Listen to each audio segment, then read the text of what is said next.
Today I will discuss about ballast. So it is a granular material, usually broken stone or brick or concrete or gravel or sand placed and packed below and around the slippers to transmit the load from slipper to formation. At the same time, it is also allowing drainage of the track. So then this is a typical cross section of a permanent way on an embankment. You can see on the top you can see two rails, then below that two rails, then there is a slipper, but just below that slipper we can find some ballast around the slipper and below the slippers.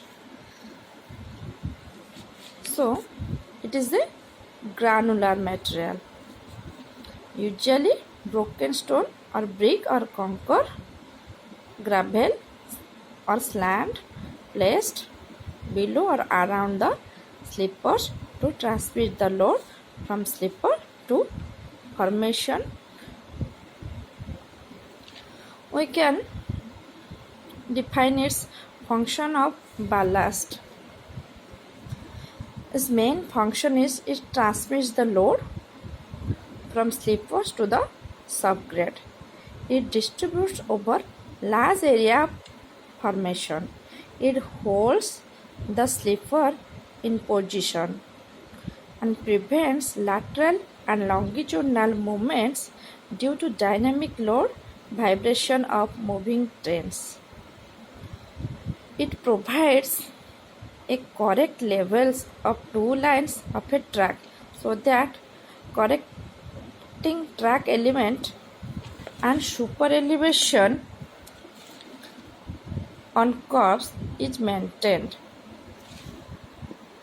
It gives some degree of elasticity to the track. It provides good drainage foundation immediately below that slipper by providing coarse and rough aggregate with plenty of voids. So its main function is that we can transmit that load coming from slippers to that below subgrade, which distributed over large area of formation. It also helps in maintaining its level as it is holds the slipper in position. So prevention of lateral and longitudinal movement in the track.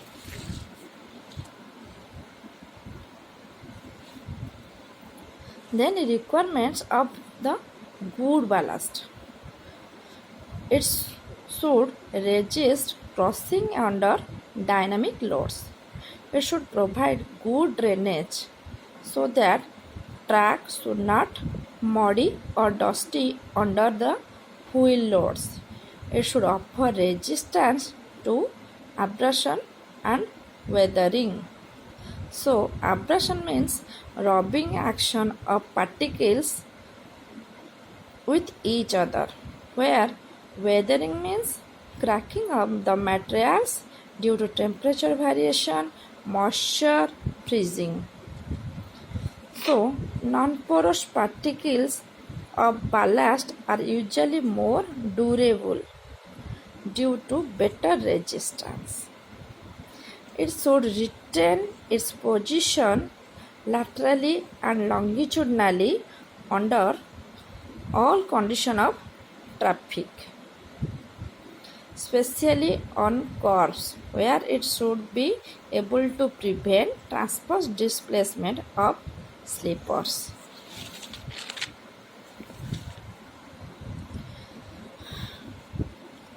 It should not provide any chemical action with rail and metal slippers. The size of stone ballast should be 5 cm for wooden slippers, 4 cm for metal slipper, and 2.5 cm for crossover and turnouts. The material should be easily workable. The material should be also easily available so that it reduces the cost of supply. The ballast should be fulfill its quality, life, maintenance of traffic. So these are the requirements of good ballast. So good ballast should fulfill this crushing under dynamic load.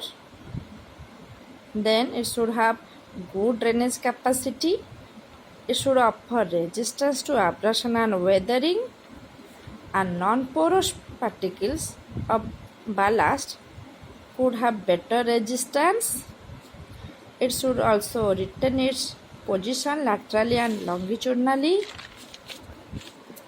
It should not make any chemical action with rail and metal slippers. The size of the stone ballast: 5 cm for wooden slipper, 4 cm for metal slipper, and 2.5 cm for crossover and turnouts.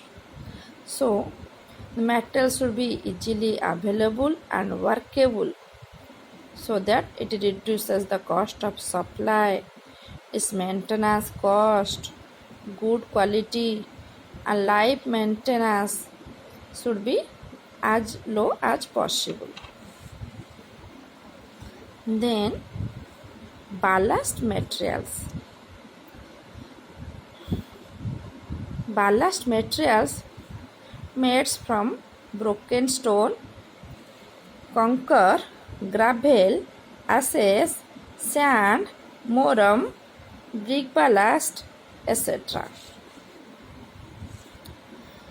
So first we will discuss about broken stone. This is the best material for the ballast, as broken stone satisfy all the specifications and requirements of good ballast.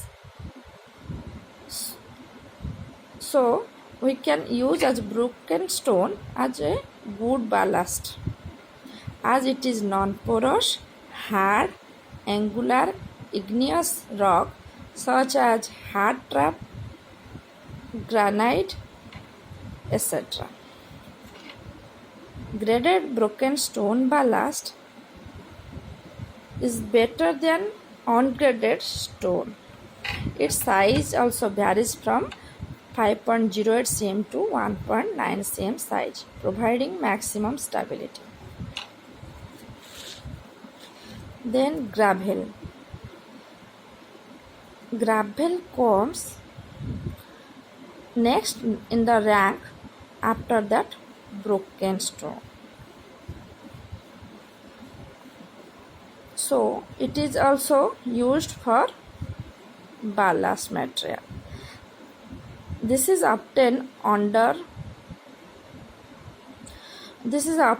either from river beds or from gravel pits.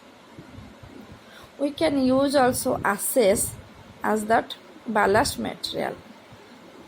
This material is available in railway locomotives where we can get coal.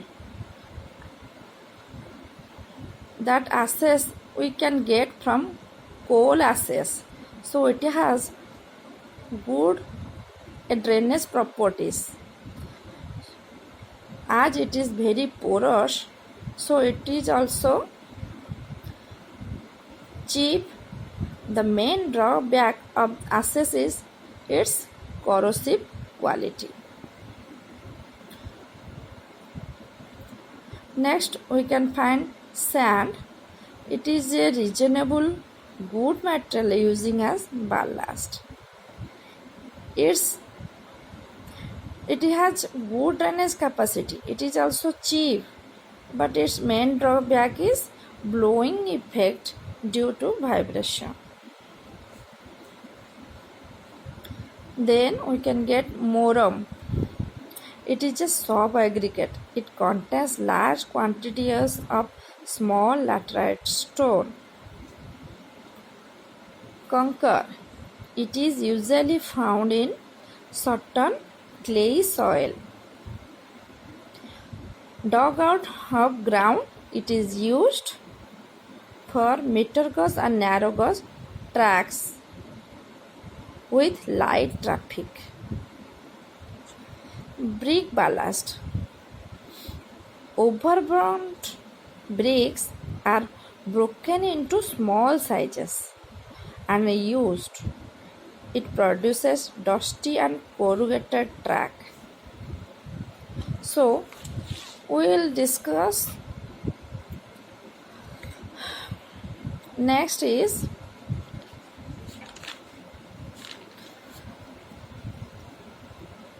ballast materials. So, we can found ballast material made from broken stone, gravel, ashes, sand, morum, conker and brick ballast. Suitably best metal is broken stone.